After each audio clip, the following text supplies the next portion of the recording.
The Father, and the Son, and the Holy Spirit. Amen. Let us pray to the Lord. Lord, have mercy. O Lord, grant us to greet the coming of the evening in peace. Help us in all things to rely upon your holy will. In every hour of the day, reveal your will to us. Bless our dealings with one another. Teach us to treat one another with peace of soul, with firm conviction that your will governs all. In all our deeds and words, guide our thoughts and feelings. In unforeseen events, let us not forget that all are sent by you. Teach us to act firmly and wisely without embittering and embarrassing others. Give us the strength to bear the fatigue of the day with all that it brings. Direct our will. Teach us to pray. Pray yourself in us. Amen. Amen. Amen. Thank you, Father Jim.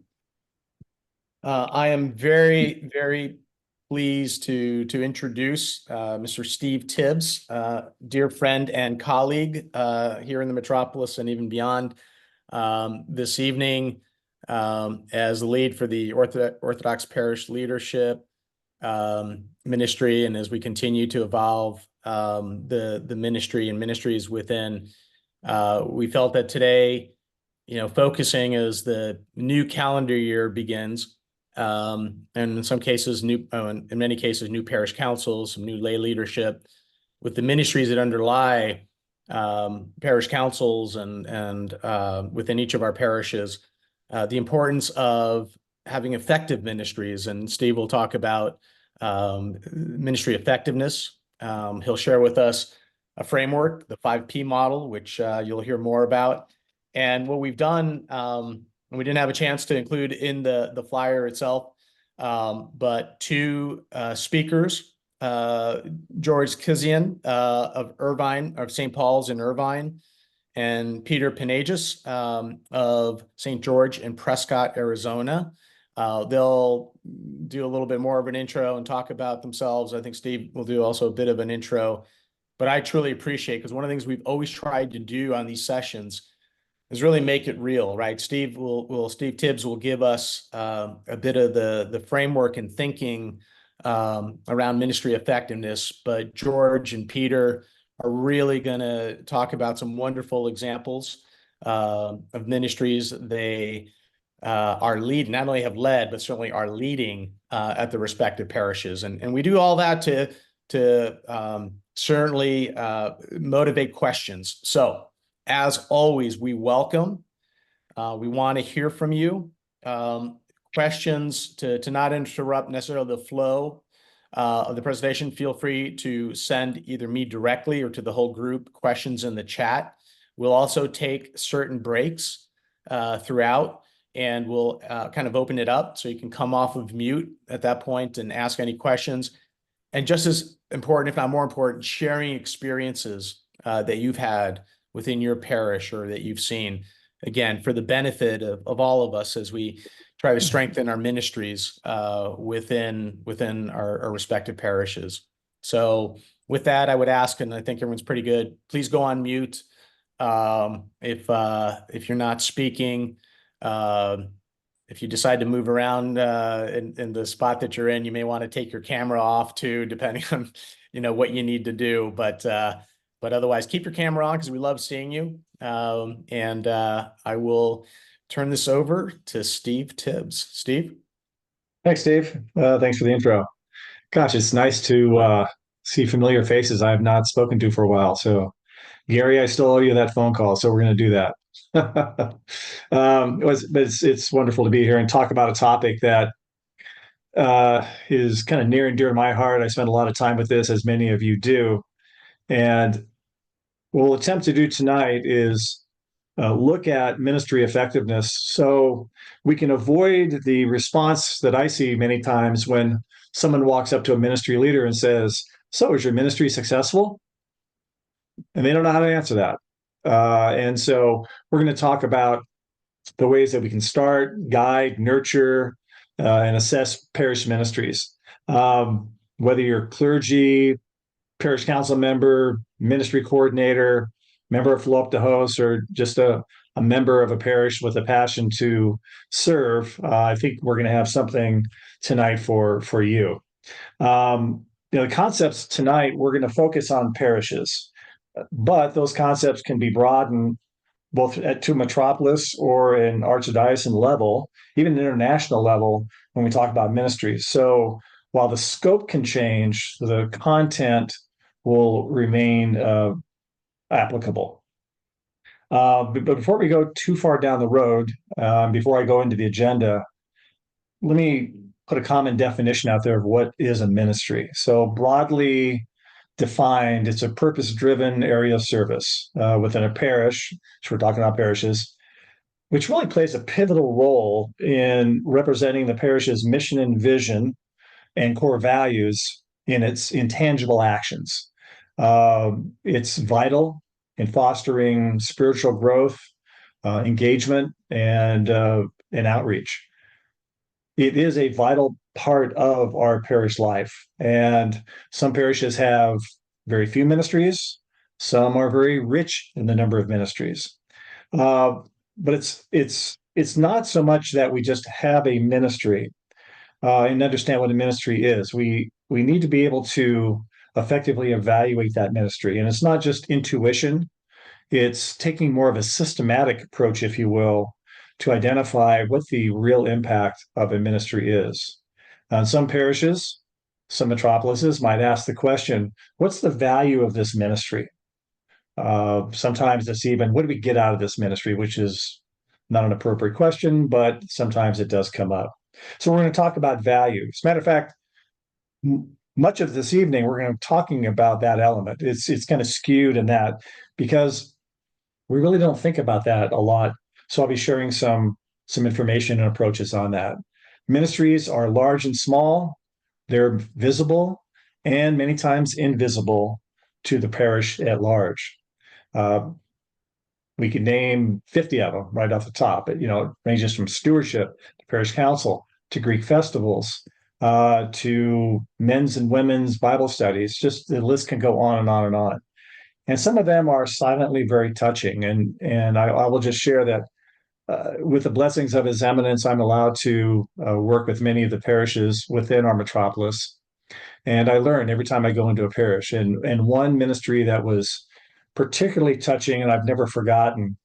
Unfortunately, the ministry has now stopped, but it's called Angel Babies, and very few people really knew what Angel Babies was. And the ministry was started by an individual who was touched by a need, and that need was, unfortunately, that there are some children that die at childbirth, and the last thing on the mind of a parent is, what will I put my child in to bury him or her?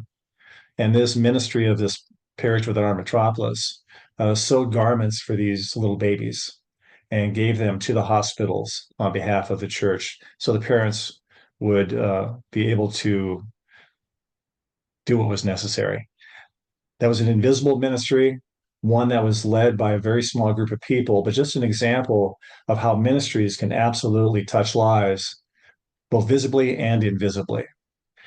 The context of the ministries and the application of those varies greatly as well. If you have 50 parishioners show up on a Sunday for Divine Liturgy, or 500, essentially the steps and the evaluations of those are relatively the same. Just the context and the size and the breadth modify. So what we're going to see tonight then is hopefully an application that you can use within your parish, depending on size and locale. So let me start the screen here, and we'll get underway. So for the agenda for this evening, we're going to be looking at, and Steve alluded to this, 5 Ps. Those 5 Ps are noted here in the agenda: purpose, people, plan, presence, and performance. And I'll share with you how we got to those in a few minutes. I'll provide some introductory remarks under the 5 Ps, for the 5 Ps, and then we'll go a little deeper dive on purpose and people, 2 of the blocks on those 5 Ps. And then we're going to ask George Akisian to share some of his thoughts in a ministry that he led, actually leads, and has led for a number of years, actually at St. Paul's in Irvine. And then he'll focus in on how he gravitated around the why and how that drives his ministry, and also how he has expanded the team from essentially one person to 20-some members of this team. Following that, we'll go back to the model, look at plan, presence, and performance. And then I'll be asking Peter as well to come back in and really talk about lessons learned, because Peter is an early adopter of this. In his parish at St. George and Prescott, they have been using the 5P process, and he's going to provide to us some of those lessons learned and some advice on how to make it impactful. So we're going to be moving from concept to experiences and some lessons learned throughout this evening. So without further ado, let me jump into this.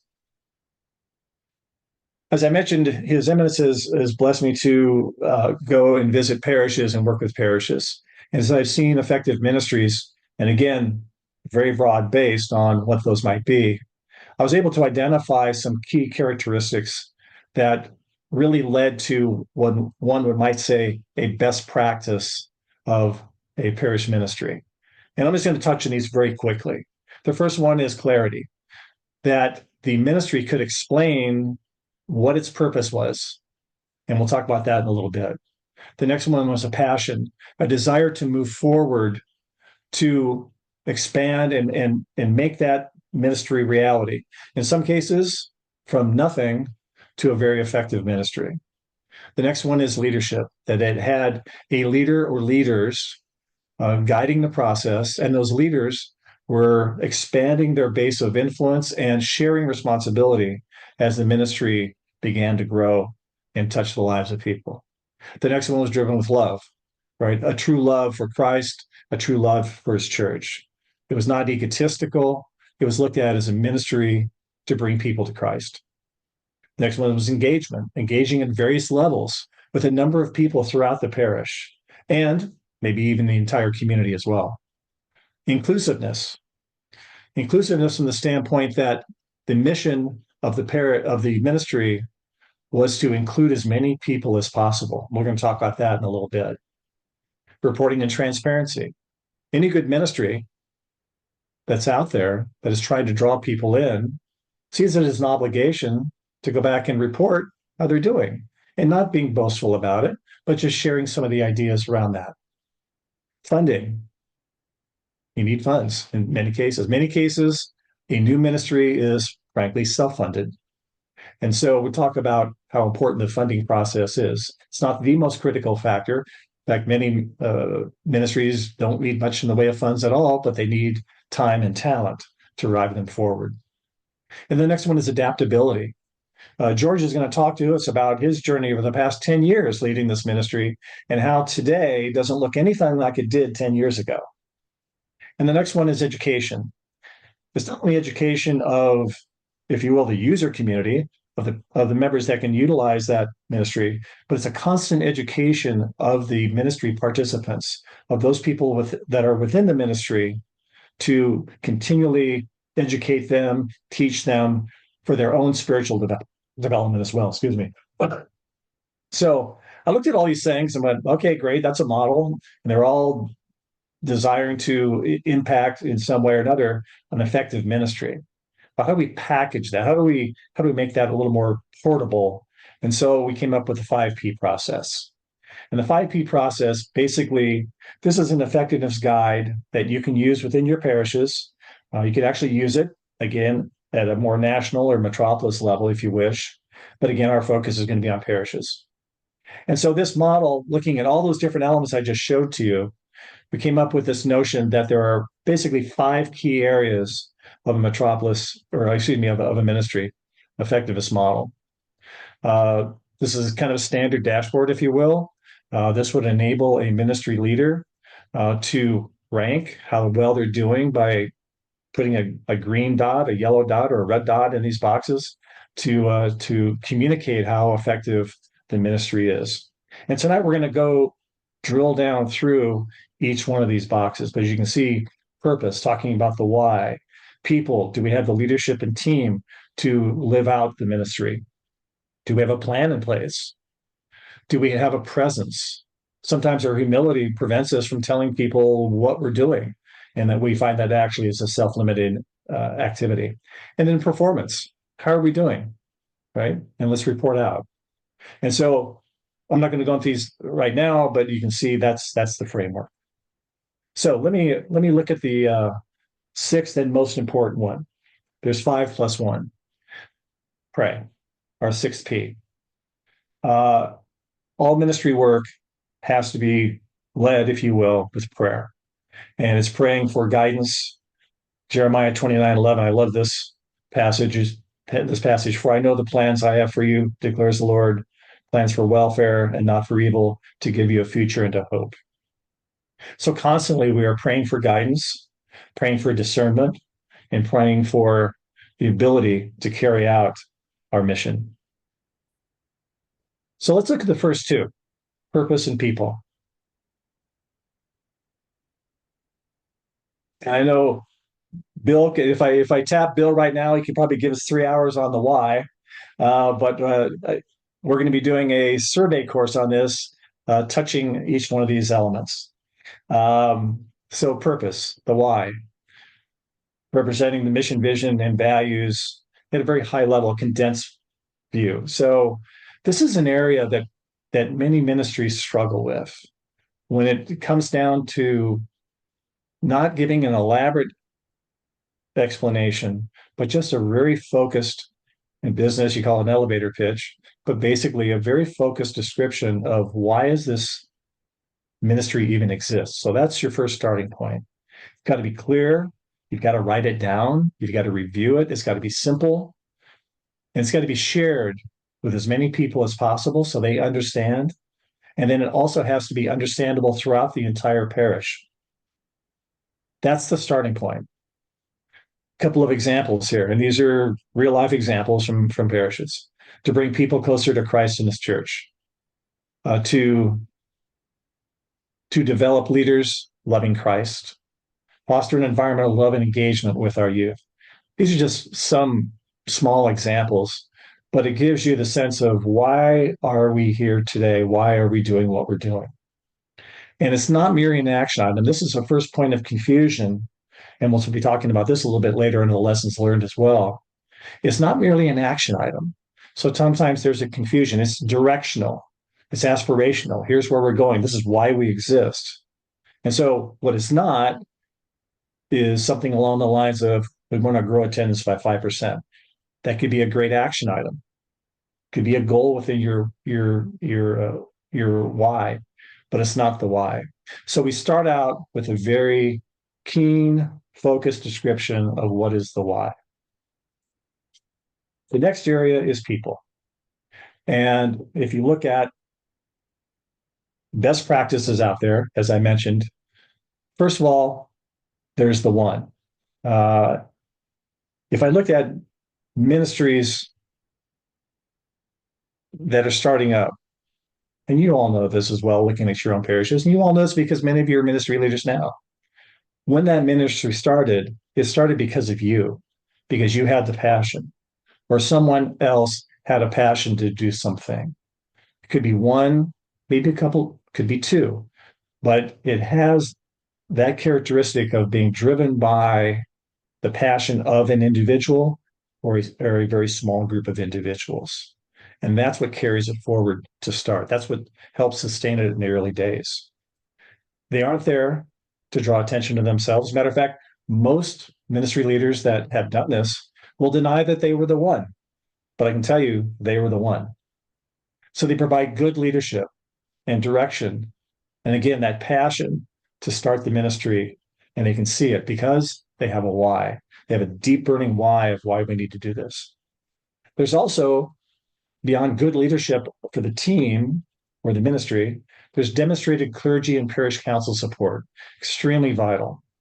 It's extremely vital to work with the proistamino to make sure that he is on board with this and you're united in the startup of the ministry or the continuation of the ministry. Also, from a parish council perspective, you want to make sure that all leadership, remember, we want to share our why, all leadership in the parish is behind this ministry, and if need be, can provide some needed funds for either the startup or the ongoing support. It's also got to be easy for volunteers to join. And this is something that sometimes does not enter the consciousness of the leaders. But is it the Great Commission or is it the Great Omission? What are we doing? Why are we doing this? And what we want to be able to do is draw in the resources, and there's a lot longer conversation we could have on looking at those qualities and those sort of things. We won't do that this evening, however, we're too time constrained. But it has to be easy for volunteers to join because that's what you want. You want committed members to help move the ministry forward. And then this ongoing education process as well. One of the things that you saw on the flyer as we started was the power of one, which I think I've addressed to a certain degree, but also we talked about how the story of the Samaritan woman at the well can be used to guide our ministries. I'd like to share that with you very quickly. I'm not going to. I assume everyone on this call knows the story. You know, in the Greek Orthodox Church, the Samaritan woman is highly esteemed. In fact, she's regarded as equal to the apostles due to her significant role in spreading the gospel and based on her encounter with Christ. There are some elements there that are absolutely applicable and using her as a role model for all ministry leaders. That story represents some 4 key elements. So if you're going to establish an effective ministry, these are the things you should be thinking about. First one is inclusivity. You know, Jesus crossed very strong cultural and societal norms by even speaking to the Samaritan woman. Church leaders as well need to embrace this because in our ministries, we will encounter individuals that don't have the same values, that are not like us. We will come across people from all walks of life. And so this notion of wanting to include individuals both in the delivery of our ministry and the receipt of our ministry is vital to have that as a mindset. Remember, it's the Great Commission, not the Great Omission. The second one is transformation. The Samaritan's woman, her encounter led to a transformation within her as she recognized Christ as the Messiah. Ministry leaders should be transformative in their thinking. That you can aspire to guide and provide transformative experiences to those who are utilizing the ministry. That you want to make a difference, you want to make an impact. That's where the passion comes in as well. So we're not looking to just change a few things. We're looking to transform lives because that's what Christ has asked us to do, and we'll do it through our ministry. The next one is discipleship and development. They work very closely together. The Samaritan woman's journey from curiosity to full recognition mirrors in many ways the process of discipleship. Ministry leaders play a crucial role in developing and leading their team. And a key element of that is the continual education of the ministry teams. If we look at effective parish councils regularly receive education from their priest or from a member of the parish council to broaden their spiritual understanding and awareness. Because by doing that, they can more effectively lead within the parish setting.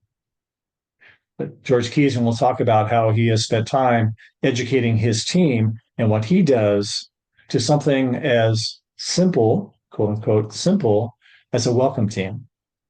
And so for this notion of if we're going to be an effective ministry leader, we have to recognize that we have to be disciples of Christ at all times and a developer of talent and people within our own teams. And finally, sharing of the good news. After her encounter, the Samaritan woman became an evangelist.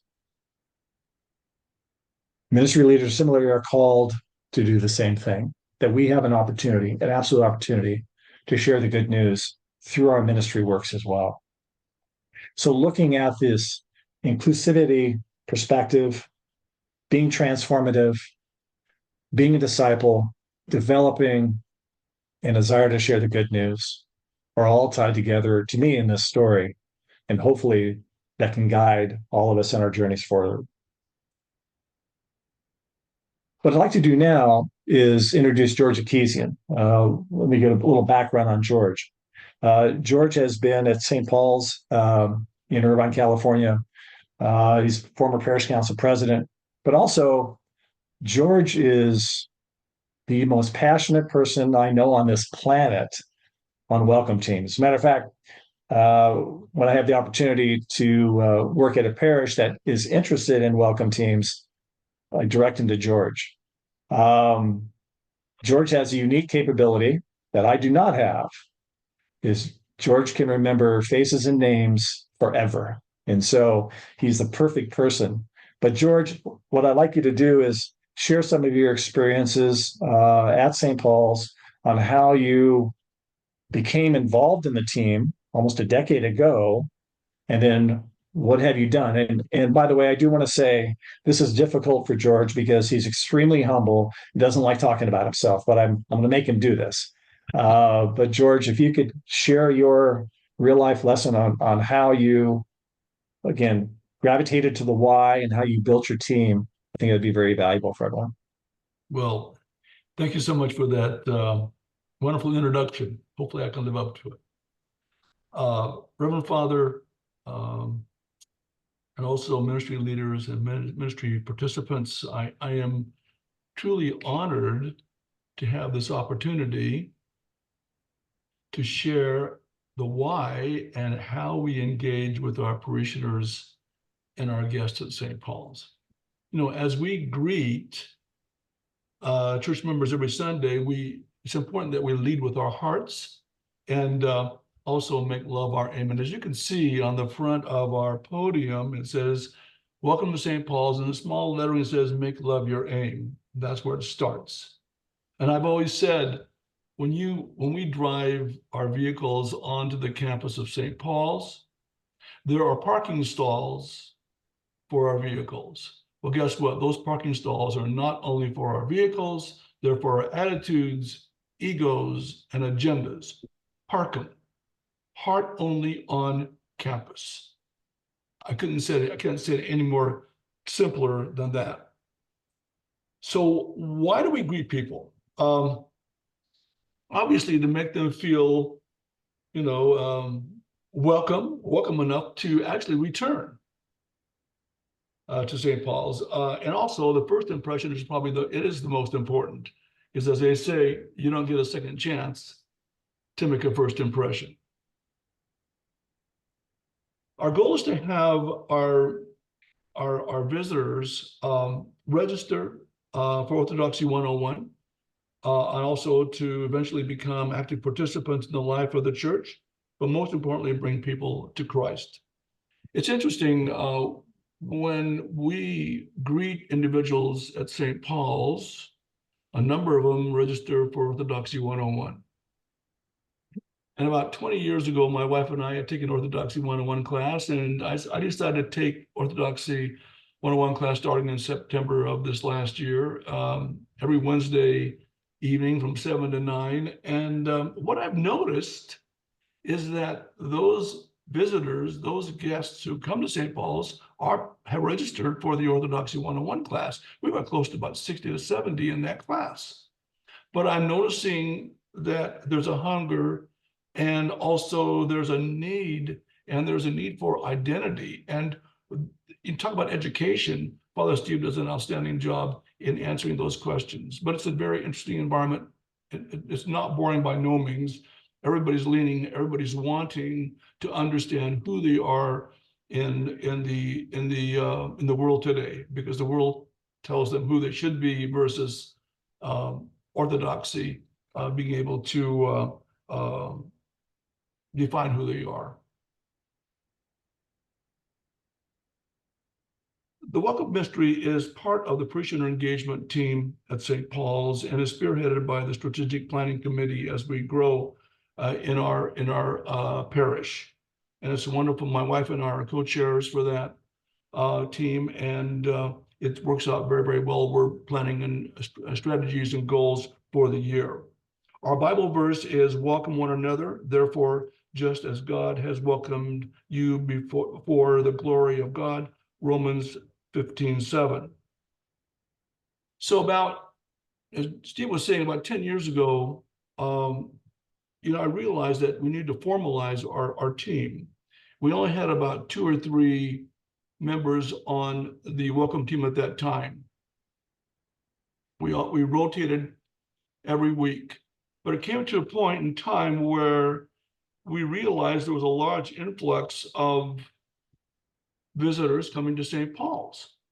So I decided to build the team up to about 24 in total. We've got about anywhere between 7 to 8 team members each Sunday. So you might ask, why are there so many greeters? Well, there's a lot we need to do during the course of that 1 hour period from 9:30 to 10:30. So usually we have a few no-shows. I'm just giving you some of the mechanics here.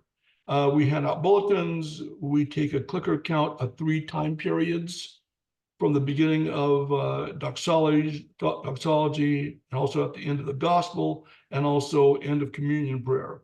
So we engage with the visitors and guests. So we have a brief orientation for each individual. So we find out, of course, if they're non-Orthodox, we have to go ahead and assign them a pew pal. So what's a pew pal? Pew pal is someone that we designate to assist them and actually walk into the narthex, into the sanctuary to sit with them, to give them a little bit of briefing about the divine liturgy. Because if we didn't do that, they probably would not return. So we're trying to familiarize them with what needs to be done. One of the things we focus on, as Steve was saying earlier, is to remember names. That's really a significant part of what we do on the welcome team, because if you go ahead and if you welcome someone and you remember their names, the next time they come, you basically, when you call them by the name, that's a way of connecting. Also, at the same time, our church policy, there's a few things I want to mention to you here. So what do we do? During Orthros, we set up the podium, we set up registration, we have a kiosk and a pamphlet, kiosk registration kiosk to get their information. We also give out a pamphlet stand, and we also have display bulletins. Our team position is prior to doxology. Basically, we serve from 9:30 to 10:30, and we have co-chairs stay for another 15 minutes. We hand out name badges to all the team members and also connect with security and the usher teams. As far as it was always important to greet with a smile and welcome everyone, offer assistance, distribute weekly bulletins, remember the names and it shows that you care, and also request guests to fill out kiosk registration, of course, as I said earlier. We're developing welcome packets, brochures, and monthly good news publications, and offer helpful information for service booklets, Sunday school information, nursery, welcome center, and so forth. If a family arrives, we inform them about the Sunday school, upcoming children activities, youth groups. If a family has infants, we inform them about the nursery, and for young adults, we inform them about the adult group activities. If they're new to Orthodoxy, we basically review with them the 101 class, and so hopefully they'll go ahead and register. If they're seniors, we'll refer them to the ambassador ministry and invite them to fellowship. Also meet them at the guest table afterwards. So during fellowship, we introduce them to other parishioners to get them acquainted with everyone and make them feel welcome.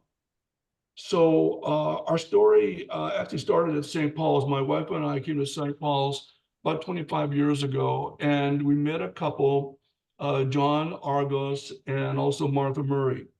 And they were so inviting. They've passed on since that time, and may their memories be eternal. But one thing, they were very welcoming. They remembered our names, and we haven't forgotten that. So we have basically, both my wife and I have been involved at St. Paul's for, as Steve said, for a number of years. My wife has been on Philippi Coast Board, and basically the rest is history. We are a multicultural church, and orthodoxy is our commonality.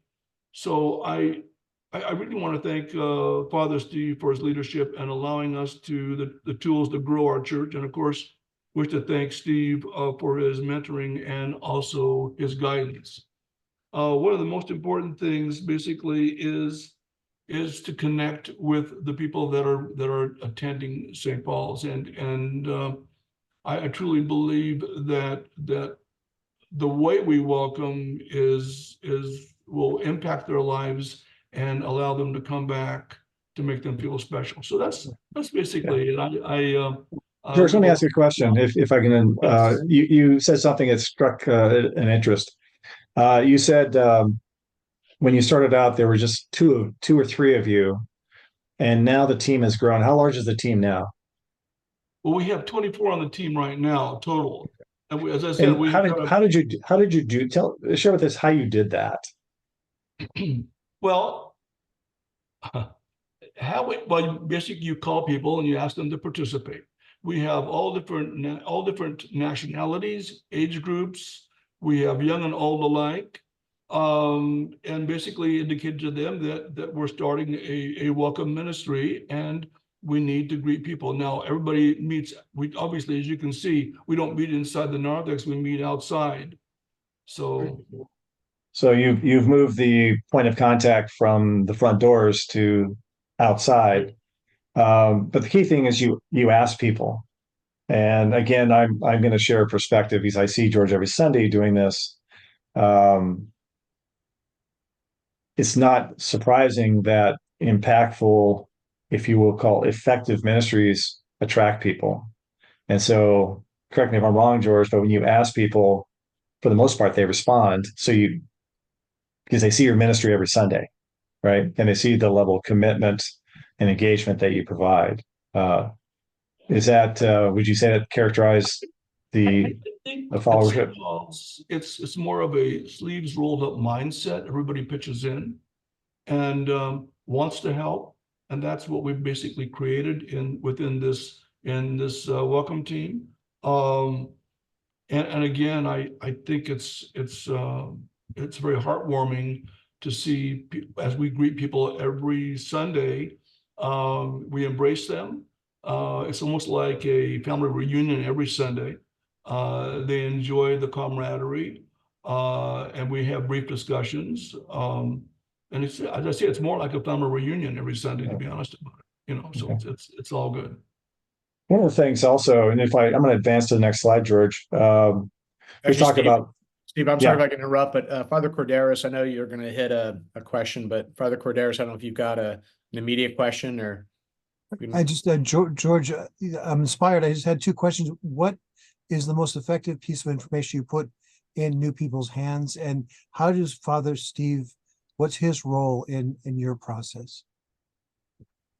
As far as, I think one of the most important items we can place in their hand is actually the weekly bulletin. Because that has, we have a weekly bulletin. We also have a monthly bulletin, which is sent out, but we only hand out weekly bulletins. Okay.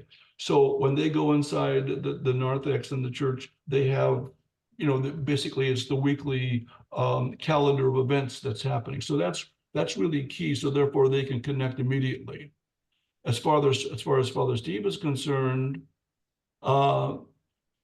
he is, well, I mean, Orthodoxy 101 class is really amazing. I can't, I mean, I'm still speechless in a sense. It's almost real time and unfolding because you're seeing the reaction of, and also the validation of other members of that, or other students that are there, giving their personal account of why Orthodoxy has impacted their lives so positively. And I see them growing without a shadow of a doubt, So does that answer your question, Father? Great answer. I'm inspired. There's so much I'd like to learn, but thank you very much. Thank Sure. you. You're welcome.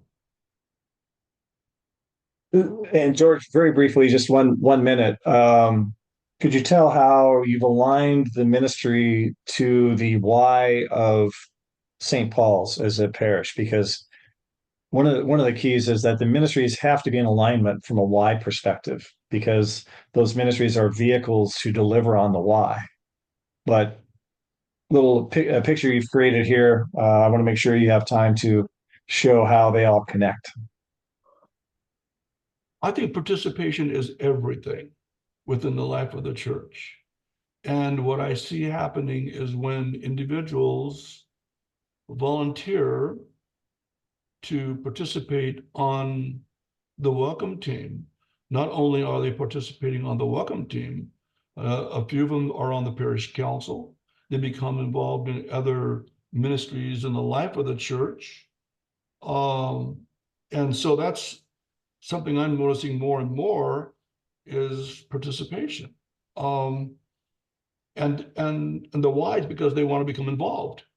Involvement is everything. And I'm not sure, I don't know how else, I'm not, what else are you, again, I think participation is everything, and I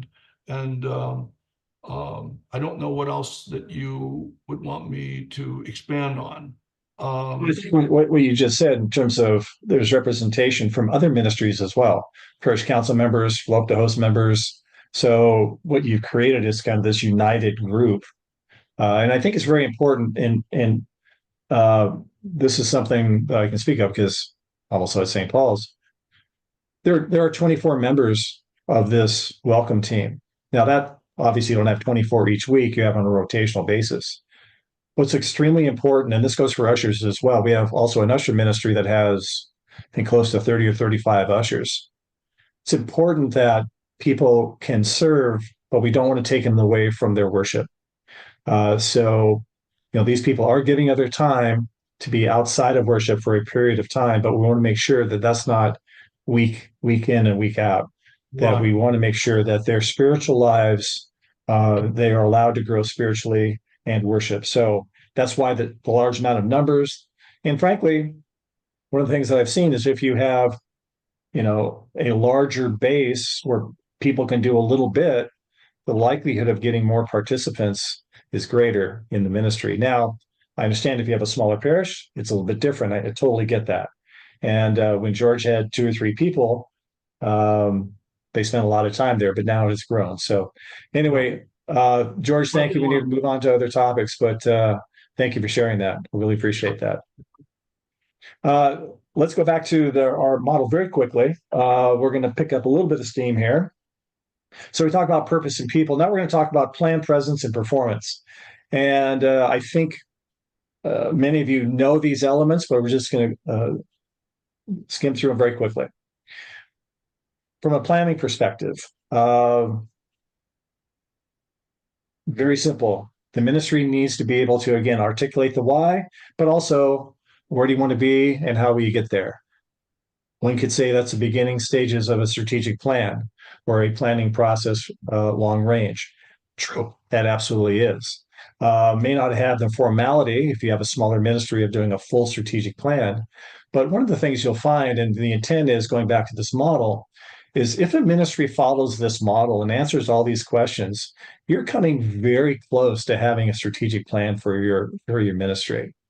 And if we can have a number of our ministries doing this collectively, that could very easily merge into a strategic plan for the parish.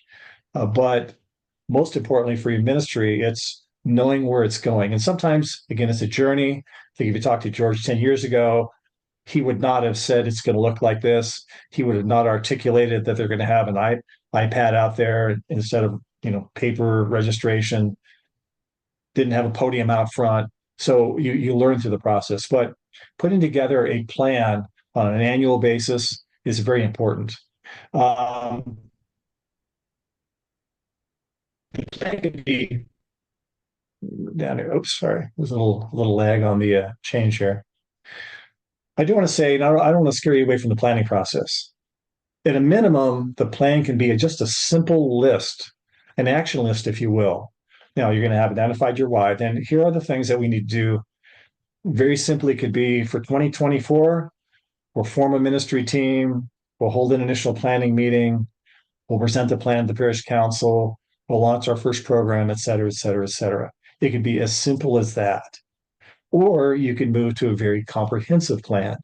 And let me show you 2 examples of those. A few years back, I was able to work with a parish as they're forming a parish wellness ministry that was not my own parish. And during that process, we spent a day together just to talk about how to get this ministry up and running. It started with just a few people. They invited some other people, so there were like 10 people in the room. But they wanted to figure out how to do it. So this is actually the startup list that the team came up with to begin the process of developing the ministry. You can see it's just very direct, right? Present the idea to Father, form a small planning team, identify local agencies and resources that we could use for our family wellness program, et cetera, et cetera. What they did also is that they put together, identified the person responsible for it and a due date. That's it. One day they came in with a blank sheet of paper, and at the end of that day, they had a plan in place. I really encourage that in your ministries on an annual basis, you're getting together to talk about the ministry and where it's going. And that includes established ministries like Floptos, like parish councils, getting together for a one-day meeting. You can call it a retreat, you can call it a seminar, or just a long meeting, but it's important to take that time away to ask those questions. Are we fulfilling our why? And how can we become more effective?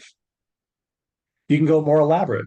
Here's one that was actually a derivative of a strategic plan at one parish, and they wanted to create a leadership ministry. They wanted more focus on that. So you can see here, the level of detail and planning and thinking was more complex. Established parish was used to doing planning. So this is something. So it could go from, again, a simple checklist to a one-pager to a more complex plan in place. The commonalities on these are you want to identify a goal, you want to identify actions, even on that simple checklist, and put down a responsibility and timing. In this case, they also added measures. And what all of these start to look like then are SMART goals, right?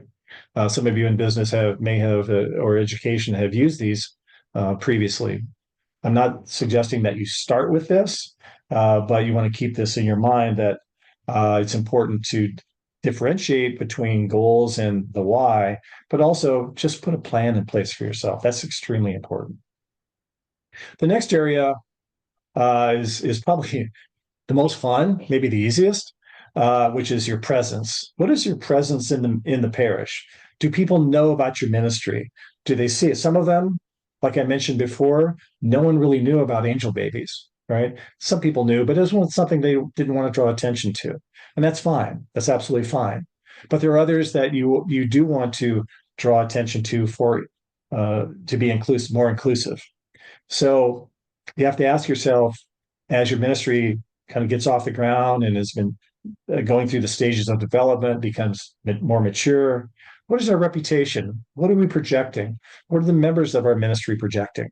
Is your ministry representing, as you become mature, the Great Commission or the Great Omission? Are you still trying to attract people to the ministry? And then everything else in your parish, right? Bulletins and monthly newsletters, et cetera, et cetera. One thing that's very effective is to have a parish council liaison to every ministry. Another thing that's effective is to have your council of ministries. So all ministries can cross-talk as well. One of the challenges of not even larger parishes, we see this in smaller parishes as well, is ministerial coordination. Could be as simple as, I need that room on a Tuesday for our meeting, and somebody else has booked it, things like that. So any coordination you can have in the parish between ministries will be very effective and very important as well. But I think you get this notion that it takes time, it takes some effort, and it takes some focus, but you want to create that presence for your ministry. and do it in a very obviously humble way. The next area is performance. I said we're going to spend a little bit more time on this, looking at the clock. I think we have some time if we move quickly. But the larger challenge behind this, and I opened up with someone saying, how successful is your ministry? Well, I want to talk about the difference between effectiveness and success. As a matter of fact, you probably have already noticed that I have not used the term successful ministry. I've always used the term effective ministry. Love this quote as well from Father Thomas Hodko of blessed memory. Better real darkness than false light, say the saints, better real confusion than false clarity. And so what are the ways that we can look at our ministries to determine their effectiveness or their success? Because success is the proper terminology for some of them. So I'm going to go through this and share some thoughts with you. So from a perspective on high level performance, you want to deliver quality, you want to be humble and humbly and regularly share ministry impact examples and stories. You want to be showing how your ministry is touching lives, and then also do an annual recap on the effectiveness of, and transparently show how the funds were used within the parish. These are just kind of just standard things of any kind of ministry or nonprofit, really. As you go out and look at your performance, there are 3 questions that you want to ask yourself. Number 1, what do we even want to measure? Number 2, how will we collect it? And number 3, and what do we do with it when we get that information? So let me talk about these 3 elements. First one is, as a ministry leader, ask yourself the question, what do we want to measure? And in that, there are 3 dimensions: the intentionality, the notion of success, and the notion of value. From an intentionality standpoint, there are a couple of perspectives. Number 1, if you want performance, what gets measured gets done. And the role of the church is never to shame anybody, to never feel that they have failed. That is not the role of a church at all. There's a delicate balance between a ministry that you might feel is not fulfilling its total calling, and maybe somebody is kind of dropping the ball. But that is a whole different performance management, spirituality element that we won't talk about today. That's a whole other topic. But from a performance standpoint, if you have a date that you're going to deliver an element of your ministry, and you miss that date, then identify it, right? And then try to determine, can we catch up or just let it go? But this notion of what gets measured gets done. Also, this notion that not everything that matters gets measured, and not everything that we can measure matters. Not everything that matters can be measured. Let me ask you a question. Somebody comes up to you and says, "Hey, Steve, is your health successful?" How do you answer? Turn that another way. "Hey, Steve, is your spiritual life successful?" I don't know. I'll tell you, well, I won't be able to tell you actually. So, but somebody can come to me and say, "Steve, is your ministry effective?" Oh, that's a different topic, because I've got something to base it on. I have my why, I have a plan, I have the people. I can tell you if it's effective. Now, there are some cases where you can ask the question on success. But the first one is intentionality. The second one is success. Now, if you look at success in our parishes, it typically breaks into 2 areas. One is a transactional event. So most of the time when we are asked the question, was blank successful, it typically has to do with an event. We've all been there. Was the Greek festival successful? Rarely are we asked, or was the Greek festival effective? Different paradigm. Was our youth rally successful? What does that mean? How many youth attended? What is our year-over-year comparison? Right? How was the golf tournament? Was it successful? Et cetera, et cetera. And so you can see that typically success is used for a transaction. It's in numbers. Success does not measure transformational change. Remember, one of the characteristics we saw from the Samaritan woman is we want to be transformational. Transformational work is hard because you can't really see it for a while. It's behavioral, it's cultural, it's spiritual. Some of these things we never see. So it's a much harder measure. So when somebody says, was that ministry? Let me ask you a question. Was Angel Baby's ministry effective? We're not going to know. We think it is from the reaction, but we may never know. So the simple question, if you're not sure, is what I just said. Ask this question. Is your spiritual health successful? Is your whatever ministry successful? And see if that's just kind of an odd question. So that's an easy check. So you have transactional and transformational changes. As a matter of fact, if you look at transactional, here are some of the other examples. What was our attendance on Sunday? How many stewards do we have? How many children in Sunday school? All very quantitative, right? Numbers driven. Transformational, the why, the cultural, is our parish more transparent and trusting than it used to be? Are we more loving and kind? Are we welcoming and friendly? Is our evangelism successful? Or is our evangelism effective? Those are more qualitative. Now, I can ask 100 parishioners if we're welcoming and friendly, and I can get a score, so I can put a number against that, which helps. But ultimately, at the root of it, it's very difficult to call that successful. So hopefully you see the difference between when we use the term success versus effectiveness. I always like effective because ultimately we're trying to live out our why. The next one is value. And again, this comes up from time to time. Are we getting the value, quote unquote, are we getting a return on investment that we spent on our ministry? Well, that's another tough one, right? On value, I always suggest that you go back and look at the why. Does this particular ministry support and advance the why of the parish? If it does, it has value. If it doesn't, we either need to take a step back and figure out where's the disconnect, or we need to ask the question, are things that we can improve on? Or in some cases, and many parishes don't like talking about this, we need to prune the ministries. You may not have the bandwidth to really put the effort against something to make it effective. And so that's very hard to do, is just to stop a ministry. But in some cases it's necessary. But you have to do it in an appropriate manner, certainly. The next area then is, okay, if I know what am I going to measure, then how do I collect it? Well, I'm going to go through this very quickly, given the time. There are 4 areas if you're going to go collect information. And I use Soma, think of it as the body of our information, right?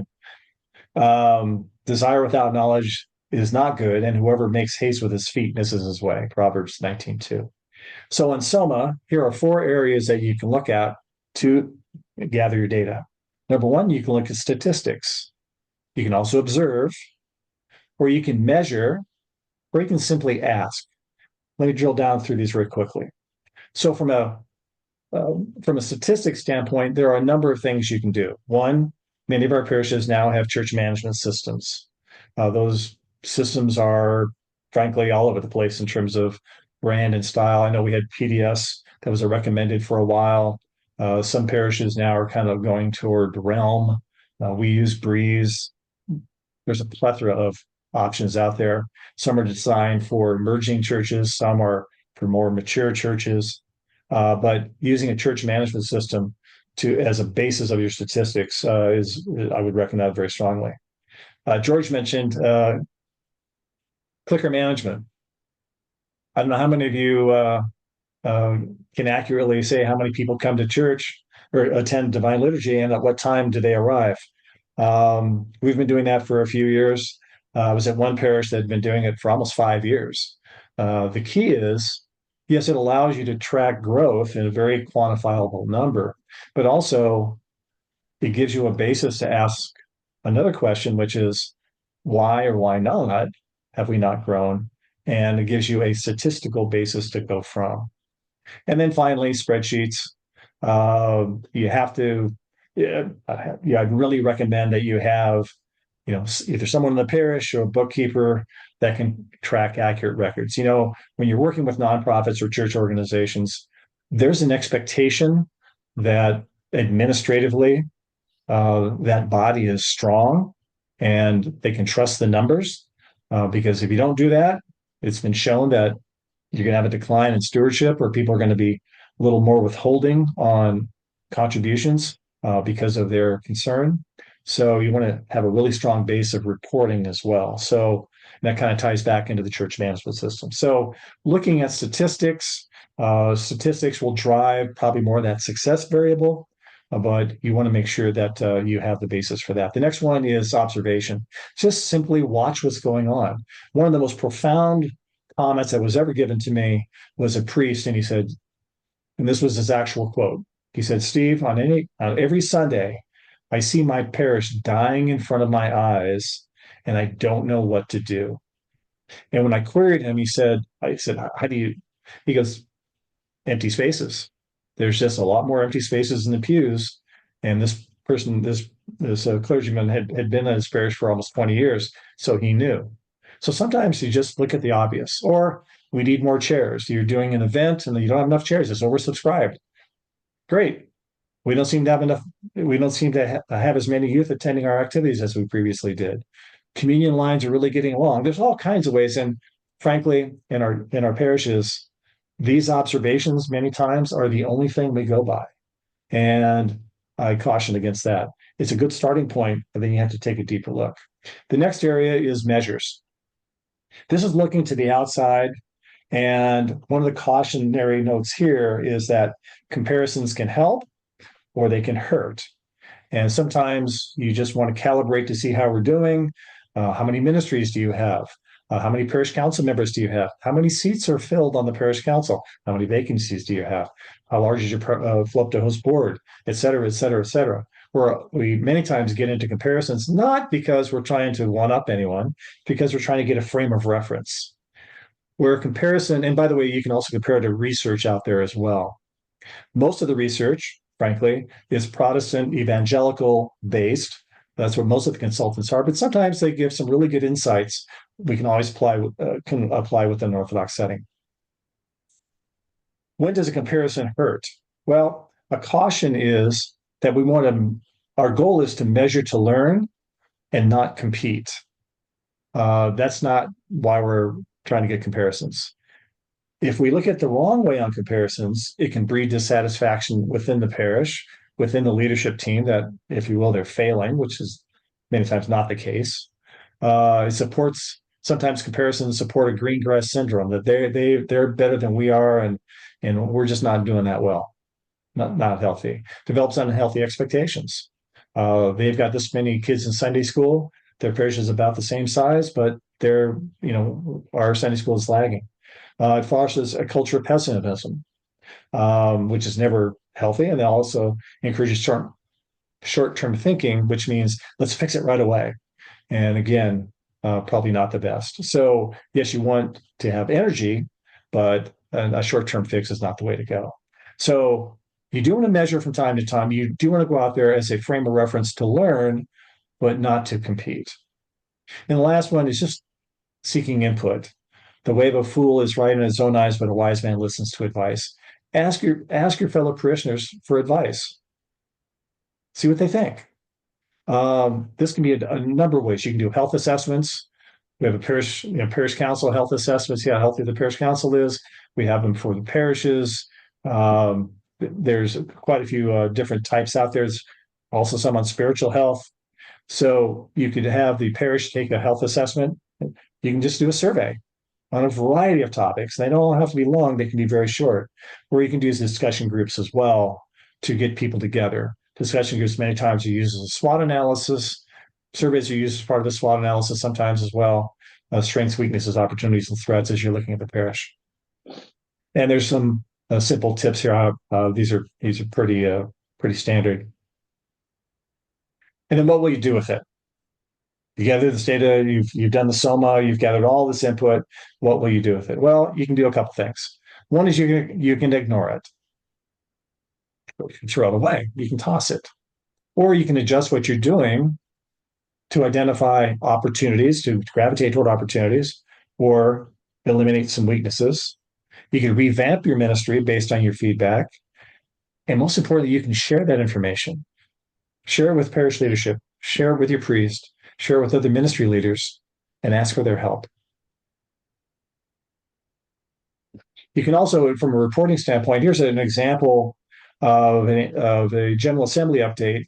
This was happening from a parish council. And again, I look at parish councils as ministries, where they had a list of identified priorities for the year. And then they reported back in a very open and transparent way to the parish on how well they were doing. And you can see most of them are yeses, fortunately, but there are some nos and that sort of thing. Again, honesty, transparency, reporting are very vital. The 5P process, let's assume all of your ministries use the 5P process. They were all rating themselves. Well, annually, as part of your council of ministries or another activity, you could list all your parish ministries here and do a summary of how they rated themselves here. What this will allow you to do is it's basically a report card on all your ministries, but also it's the first step of issue analysis to say, where are we good and where are some opportunities for education in the parish? If all of your ministries are marking themselves low on presence or planning, you could put together how to develop a ministry plan workshop for your ministries. So this will help you in that process. And it's a really great way to just do a very quick dashboard on how the parish is doing. Okay, so with that, I apologize, a lot of content there, but I mentioned earlier that really a very key element of this is lessons learned. And Peter from Prescott, Arizona, St. George's, has had the opportunity to work with the 5P process. And he's just a fantastic resource that we just met not too long ago. And I'm so pleased that, Peter, you've agreed to join us and share your thoughts. So I'll turn it over to you, Peter, to share your lessons learned. All right, thank you very much, Steve. I'm humbled and honored to be here and excited to share our early returns with the 5P process at St. George. If you would flip to the next slide. I won't go into the detail here, but I wanted to let you know that St. George is a relatively young parish. We've only been in existence really as a mission church for the last 27 years now. And as most of the mission churches, we actually started having services in one of the founders' offices. We then moved to his home. And then over time, as the parish grew, we actually procured a building. But in general, we're a very young and growing parish. You can see some of the statistics there. The one that I'm most excited about is every Sunday when Father Jeffrey calls the catechumens up to the front to say a prayer, we have more than 20 people in front of our church. With a parish size of 100 or just over 100, that is just a beautiful and wonderful thing to see every Sunday. And it speaks to not only Father Jeffrey, but it speaks to the love and the inclusion, the things that Steve talked about earlier, that our parishioners just exude every day. And so we're just really excited about what the future holds for us. The other statistic I just wanted to point out on this particular slide is the fact that we have 34 ministries and committees within our parish, which when I first saw that, and I've only been attending as a member at St. George for about 6 months, but I've been attending services there for about 3 years as I built a home in Prescott. 34 ministries struck me as quite a few. It's pretty much one ministry for every 2 stewards. And that kind of raised my eyebrows. And so we're going to come back to that in a few minutes. And the final thing I'll say is that because of all these catechumens and the good work at the church, we're bursting at the seams right now, and we have plans to launch what we hope will be a building project, but we're at least going to launch a study of a building project. Next slide, please. I was just lucky enough to present to our parish council the planning and development ministry. We just commissioned this ministry really in the last couple of weeks. And I won't spend a lot of time here, but the focus of the ministry, which I lead with a fellow parishioner, is that we want to make sure that we're doing the right things. I think as almost any parish is, we're incredibly challenged in terms of the amount of time, talent, and treasure that we have available to us. We certainly don't have enough to do everything that we'd like to do. And if we were doing strategic planning, I know Bill Marianis would tell me, choose those very few things that could change everything. And we actually like to think that way in almost everything that we do. And we'd like to push that same kind of thinking down at the ministry level. What can those ministries be doing that could really make a difference? So doing the right things is one part of what we do, and then doing them well. We don't want to waste time, waste talent, or waste money because we're not effective in how we actually get the work done. So those are the two areas where we're focusing as the Planning and Development Ministry. You can see where 5P process and the ministry effectiveness, in our estimation, helps us to focus more on doing things well. And that is where we'll be spending our time this evening. If you please go to the next slide. So a little bit about why we decided to go with a focus on ministry effectiveness and why we were to seek out a 5P process. We are, just like you, we're very aware that our ministries serve as an incredibly important connection point between our parishioners and the church. It's really, really important for your parishioners to be engaged and to feel included in things. And honestly, at St. George's in the years past, we did not do a good job in helping our parishioners attach themselves or volunteer for ministries. In fact, we left it up to the parishioner completely. We asked them to fill out time and talent cards during our annual stewardship drive, and then we did nothing with those cards.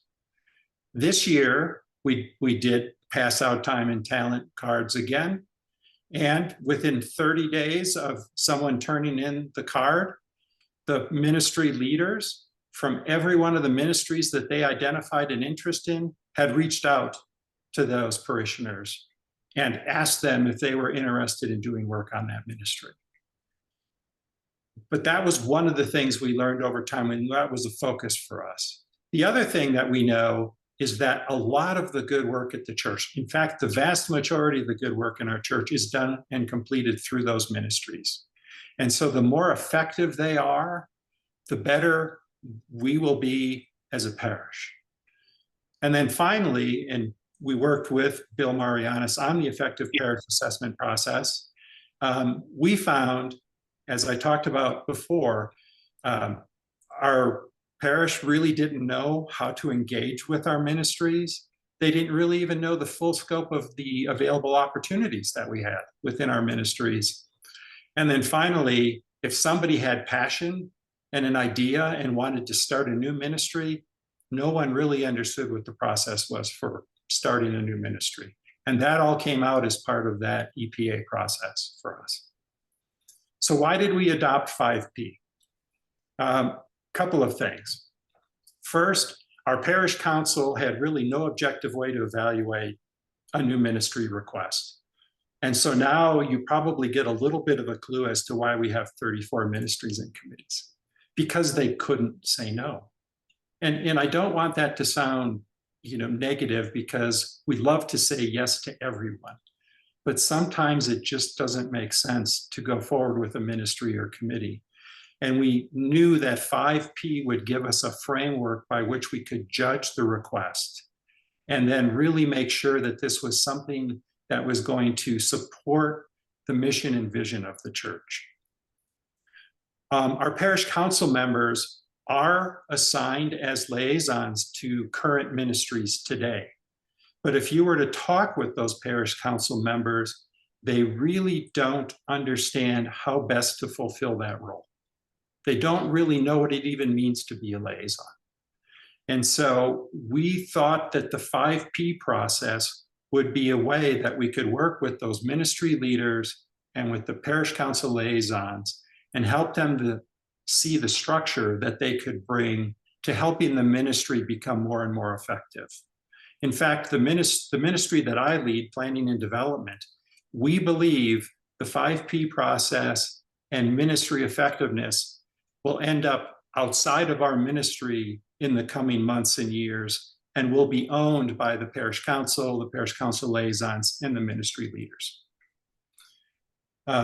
When parishioners connect with a ministry, we really want that experience to be painless and rewarding. It's been really way too painful in the past. We're trying our very best now to make it a seamless connection so that we can start to engage those parishioners at a different level. And then finally, we're hoping to complete our first strategic planning exercise this year. And we know that we're going to need effective ministries if we want to drive and deliver those strategic goals and objectives that are going to come out of that plan. Next slide, please. So early returns and lessons learned. So I'm going to caution you that we've only been at this for 6 months. And so the depth of the lessons learned is not all the way there, but I think there are some good things that we've learned as we've gone through this. First of all, I just want to spend a few minutes talking about the launch. So the way we launched the 5P process is we assumed it could be a relatively self-service process for the ministries. We presented them with a 3 or 4 page Microsoft Word document that gave them instructions on how they would fill out an information sheet with all of those P's that we talked about earlier: purpose, people, plan, presence, and performance. And we gave them some ideas of how they would fill it out.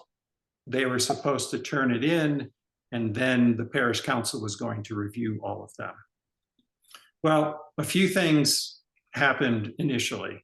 First of all, there was a lot of confusion as to why we were even doing the 5P process, and we didn't probably do as great a job as we could have when we first rolled it out. And some of the ministry leaders felt like we were going to judge them and find reasons why we should do away with their ministry. People were somewhat suspicious of what our intentions were. And so one of the lessons learned very quickly is that whole spirit of loving support is really, really important from the outset. Letting people know that we are there to help and to make them more effective in the important work that they're trying to get done. We also found out that we had some ministries that probably the 5P was a little bit more than they needed because of the nature of the ministry. So Steve talked earlier about the Angel Babies ministry. I don't think we need SMART goals for the Angel Babies ministry. We don't believe we need a rigorous 5P for our Prospera baking ministry.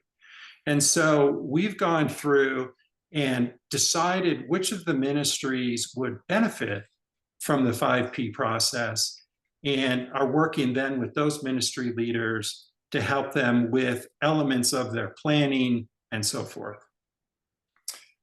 You can see that we did assume it would be self-service, but we quickly found out that our ministry leaders and co-leaders struggled with quite a few areas. First was the purpose, and so we spent now a lot of time explaining why we were introducing 5P. We also found that people did quick work on the 5P information sheet that we provided them, and they assumed this was going to be one and done. I just need to turn this thing in, and then people will go away and let me get on with the business of my ministry. And 5P is anything but one and done. In fact, 5P lives with the ministry. It's all about that ongoing effectiveness. Most of our ministry leaders, believe it or not, struggled with capturing the true essence of why their ministry existed. That was a surprise to us, especially because some of these ministries had been in place for years. But when you look at and talked with them, the reasons that they gave you for why didn't go deep enough oftentimes, or didn't get at the essence of what the ministry was trying to deliver, and certainly didn't align with the mission and vision that we have for the church. And so we've had some wonderful discussions with the ministry leaders around the why of their ministries, and it's really helped them to focus.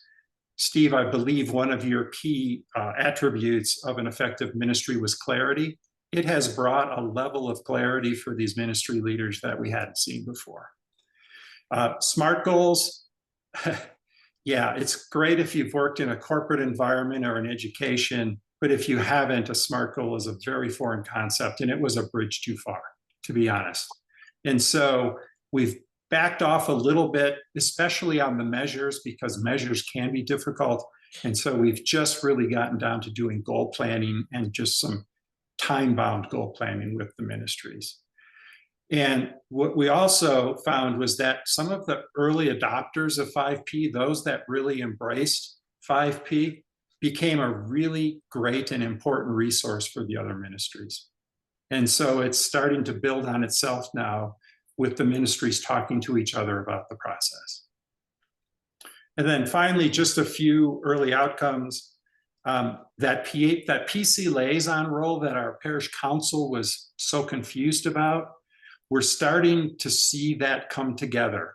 The ministry leaders and the parish council liaisons are finding a voice to work together, and we're seeing our parish council liaisons now start to step up a little bit more than they had in the past in terms of helping coach these ministry leaders through some of this. Very early stages, but it's starting to begin. The level of why and is improving, as I said before. And one of the really interesting things that's come out of this is that we're starting now to identify overlaps and gaps in some of our ministries. Some assumptions were being made in the past. For example, I'll use an example of stewardship. You know, who owns connecting the parishioner to the ministry? Is that stewardship? Is it some other ministry? Who does that? Well, stewardship didn't necessarily feel like they owned it, and nobody was really talking about it, so it wasn't happening. We talked about it this year, and now stewardship owns that in their ministry. The budgeting process for 2024 was somewhat more targeted. The problem was we were a little late in getting 5P rolled out, so the impacts were relatively minor by the time we started our budgeting. But we definitely saw a better representation of the key goals and what the money was going to be spent for specifically. Parish Council now feels very good about the information that they receive when a new ministry comes in front of them, because they get the 5P information sheet in advance. And they also believe that they'll have a good way to assess, as Steve showed us, a good way to assess the existing ministry so that we can help them to be more effective going forward. We just started a Council of Ministries concept at St. George in the last 6 months. And we fully plan, once the 5P is more completely rolled out, we fully plan to have at least a subset of ministry leaders verbally report out on the progress over the last 90 days in their ministry and the plans for the next 90 days in that ministry as well. And the reason we're doing that is because we're looking to drive a little deeper accountability. And I think we all know that when you actually say you're going to do something, you're a bit more committed to it than if you just write it down. And then finally, we published a much more descriptive ministry handbook, again, thanks to Bill Marianis pushing us on that fact and having some incredible examples out on his Stewardship Calling website.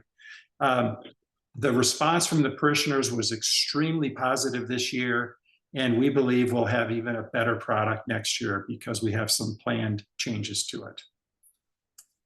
So that is really most of my content. Thank you. Peter, what a fantastic narrative on your experience. Thank you. You made it all come to life. So thank you. Thank you. Steve, at this point, I'll turn it back to you. Great. Thanks, Steve. That's all we have at this point. we've run over a bit, but we time wise, but just a magnificent amount of helpful information. As always, the recording will be available. Kristen Ruskus, when she gets some gets some time, we'll post it on the Metropolis website as well as a presentation. Please share it with others in your parish. I know His Eminence has joined us. Your Eminence, thank you for being with us tonight. We'll ask for a closing prayer and any comments you have here shortly. But quickly wanted to see if there were any particular questions. If we'll only have time for one or two. I appreciate everyone that responded to the chat. There was a question we wouldn't have time to cover, but this is regarding one of the great ministries of our parishes, which is parish council and term limits. Quick question. Matthew Holm, you shared some information, just making sure I was the only one to receive it. So if you want to share it more broadly, if you're able to cut and paste with everyone, but some just wonderful work that your parish is doing. So any particular questions that anyone may have? I just have a quick comment on St. Paul's and Irvine. About 21 or 2 years ago, I was working with the Orthodox Christian Prison Ministry, and drove down from Sacramento and attended the parish there, and found it very, very welcoming. And it was just a wonderful and exciting parish to be a part of that day. Thank you. Great. And related to St. Paul, I know there was a question earlier in the chat. Are you able to be outside because of the favorable weather? So how was that Irvine weather? Don't know if there's an overhang, George, or if there's something else that allows you to bear with the elements, but how does that work being outside? George, you're on mute. Yeah, no, it was fine. We actually had overhang and it worked out really well. So no problems at all. So a little bit of drizzle, but that's okay. Well, that was for both times last year that we had to. Fantastic. I have a quick question for Peter. By the way, kudos to you and to your parish. I'm inspired. How much time do you have you been devoting to pulling all this together?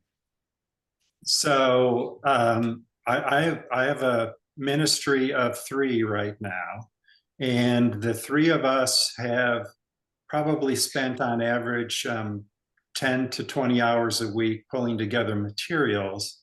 And then on top of that, we spend a fair bit of time meeting with the ministry leaders and with the parish council and the parish council members, because we're at the outset. And so we know that right now that we're probably this is going to feel more like a full-time job, but we expect it will become a part-time job as we move forward. It's pretty overwhelming right now, to be honest with you. Do you think it's going to be a part-time job, Peter? Oh, okay. Right. That's my goal. I am retired. I was hoping to be one other thing. Steve, you haven't told him yet that you're going to take him to all the rest of the parishes to do this yet, right? Am I understanding that you haven't told him that yet? Well, no. Okay. No. Fasten your seatbelts, Peter. Thank you.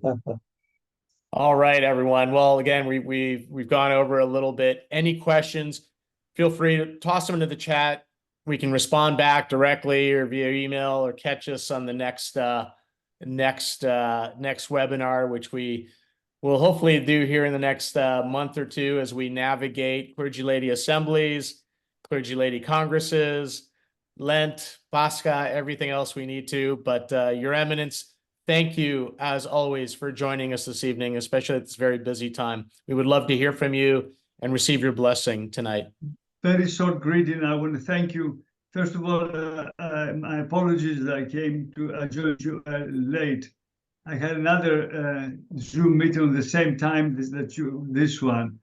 And that one was the first meeting. This one, at least I know there is a group of people. And by the way, it took, somebody said how many people Peter has in his team. He said 3. Well, it's okay. If you get 12 people, you can change the world. Don't forget that. If there is the love of God in your heart, and I think it is, you can change the world even if you're three of you.